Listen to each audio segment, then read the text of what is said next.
Hi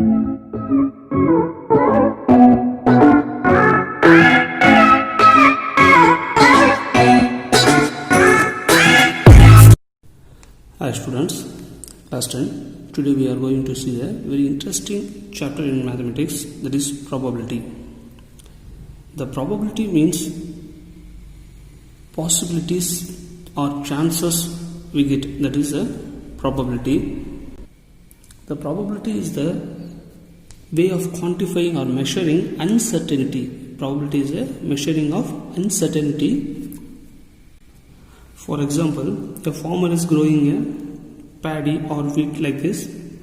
He want to know how much they have cultivated in the previous year. Then only he can again make that planting, right? Otherwise it is not possible, because he loses the capacities of growing. In the previous year he can get a 80 or 90 bags of paddy in particular fields when he farmed that. Then he have the confidence to make the cultivation this year also the same one. That is the chances, that is the chance. So this chance is called a probability. So the probability is like, so the probability is thus a way of quantifying or measuring uncertainty, way of measuring uncertainty. And then we have to know about this probability in 2 points. The one of the point is the probability never be negative. Probability never be negative. We didn't get the negative value. And then the probability never be more than 1. Never be more than 1. So by this condition we can get either 0 to 1. From 0 to 1 we get the probability as, from 0 to 1 is the probability, that is 0 is less than or equal to, probability we denote as P of E is the event less than or equal to 1. Let's see in the concepts, right? So first we have to remember these 3 points. Never be negative. In probability we didn't get the negative values, and the probability never be more than 1. You can get 1 or less than 1. We didn't get that more than 1. That is the condition in a probability. Next, here we are going to see one by one. First we see that random experiment. What is random experiment? Random experiment, in a science experiment repeatedly under the identical conditions, we do one experiment, means we get the same result, then it is known as determinist. And then for example, if you apply the Ohm's law in science or arithmetic principles like this, we get the same result. And then chemistry also we get the same result when you are getting a solution. But here the experiment may be different event when performed under identical condition, but we cannot predict the exact outcome of this experiment. This experiment is called random experiment. Let's see the definition. See, random experiment. A random experiment is an experiment in which the set of all possible outcomes are known and exact outcome is not known. For probability we have the major role for the coin and then dice. We have the major role in the coin and dice. Here I use the coin to explain the random experiment. See, here we have the possible outcomes. In coin we have 2 sides. One is, this is the head side, this is the tail side, right? If I flipping or tossing the coin, we know that either one of we get, right? But we don't know what is exactly we are going to get, head or tail. See, now I am flipping the coins here. I don't know which one, but possibly we can get either head or tail, right? That is, all possible outcomes are known. In this coin we have only two sides, one is head and tail. Either we can get head or tail, that is all possible outcomes. But we cannot say exactly we get the head or tail, that is a random experiment. See, this is the coin. We know the possible outcomes are, one is head, another one is tail. And in a dice we know that is a 6 sides, right? Let me take it as this is a dice. So here we have the possible outcomes is 1, 2, 3, 4, 5 and then 6. These are the possible outcomes, all possible outcomes. But when I roll this, we don't know which number is it may be having, right? Exactly we cannot be say. See, now here we have 2. I choose the number 1 means, but I didn't get the number 1. Exactly I didn't get the number 1, but we get the number 3 as the end dice. So this random experiment is called a random experiment. Next we see the trial. Trial means each experiment is called a trial. Just we have done the experiment, right? Flipping a coin or throwing a dice or taking a ball from the urn or picking the orange from the bag. These are the experiment. Each experiment, once I do that, yes, in a single experiment, the single experiment is called a trial. See, performing an experiment once is called a trial. See, if I flipping a coin like this is a single experiment, right? Single, once I do it, we get the head or tail, right? This is called a trial, only single experiment.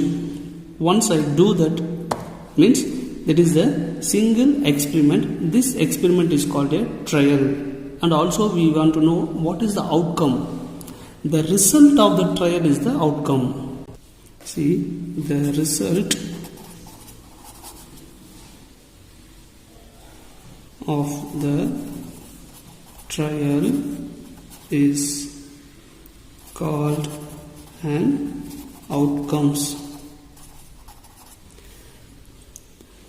See, once I flipping a coin, that is called a trial. So in a trial we get a head. So this head is called a outcome. That is the result of this trial is the outcome. Now I am flipping the coin thrice, 1, 2 and then 3 times, right? By each and every times, if I once tossing the coin, that is calculated as 1 trial. 3 times means it is a 3 trial, that is a 3 experiment. So the resultant of this trial is called an outcomes. First I tossed, we get it is a tail, right? The result is tail. And then again I tossed it, we get it is a head. So again I tossed it, we get again tail. This resultant is called the outcome of the trial. Next we see the sample point. Each experiment or each trial of outcome is a sample point. Each experiment or each outcome of a trial is called a sample point. See the definition. Each outcome of a random experiment is called a sample point. Now I am throwing a dice like this. We get a number 2. Example. Here we have the 2 and then again I throw this. We get that number as 1. Again I throw it. We get the number 4. So by each outcomes, once I throw I get 2, again I throw it get 1, again I throw it get 4 means, so each outcomes the trial result is the outcome. I already told you, when you are trialing, the resultant of the trial is the outcome. So these outcomes are called a sample point, right? Now throwing a coin, it is a tail. One is tail. Again I am throwing this, we get a head. So this each outcome is called a sample point. It will be separated. For only one experiment we get the result. That result is called a sample point. We can throw it simultaneously, we can repeatedly we can do that actions, but it will be separate set. That is a sample point. Next we see the sample space. The sample space is the total outcome of total number of outcome is called a sample space. See, for the sample space, if I choose a dice or coin, see, in a dice, in a coin, how many sample space we have means what are the possible outcomes in a coin. One is head, another one is tail. So the possible outcome of this coin is head and tail. These are the possible outcome, and then the sample space is always denoted in that letter S. So the sample space S is equal to head and tail in a coin, right? And then if I choose a dice, in dice we know that we have number 1 and then 2 and then 3 and then 4 and then 5 and then 6. So for the dice we have the sample space, the possible outcomes, total number of possible outcomes, that is 1, 2, 3, 4, 5, 6. This is the sample space for the dice. Now see the definition. The set of all possible outcomes. The set of all possible outcomes. Not only when we are trial or experiment, we get either only one at the time. If I throw the dice, we get number 6 for one trial. That is an experiment or trial, or we can say it is a sample point, right? But here all the possible outcomes in dice, we have 6 possible outcomes, that is the number from 1, 2, 3, 4, 5 and then 6, right? All possible outcomes in a random experiment is called a sample space. It is denoted by the letter S. The sample space is denoted by the letter S. We have familiar already in set languages the universal set, right? We used in the set U. So the universal set is the biggest set. The remaining all the sets are a subset of the universal set. We say that as the same condition here. Just link about that in a set languages. By this we can able to understand the sample space is the biggest set, right? And then the samples point is the subset of, sample point is the subset of sample space. So the sample space is the biggest set. By this condition, the set of all possible outcomes in a random experiment is called a sample space. It is denoted by S. Now we can be able to understand the sample space is the biggest set. So the sample point, what about the sample point mean? The sample point is the subset of the sample space. See, in a sample space we get all that number in a single set, right? But in a sample point, 2 in a one of the set, 1 is the one of the set, 4 is the another set. So the 2 is belongs to the sample space. So 1 is belongs to the sample space, 4 is belongs to the sample space. So here the 2 is subset of S, 1 is the subset of S, 4 is the subset of S. By this condition we can say the subset sample point is subset of sample space. Sample point is the subset of sample space. And then we move another point.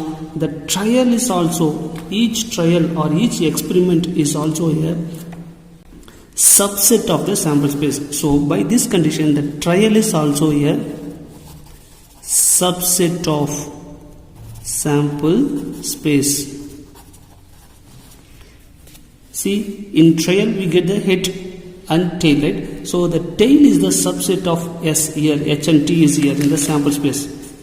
In sample space, both H and T is here, but in trial we get either tail or head.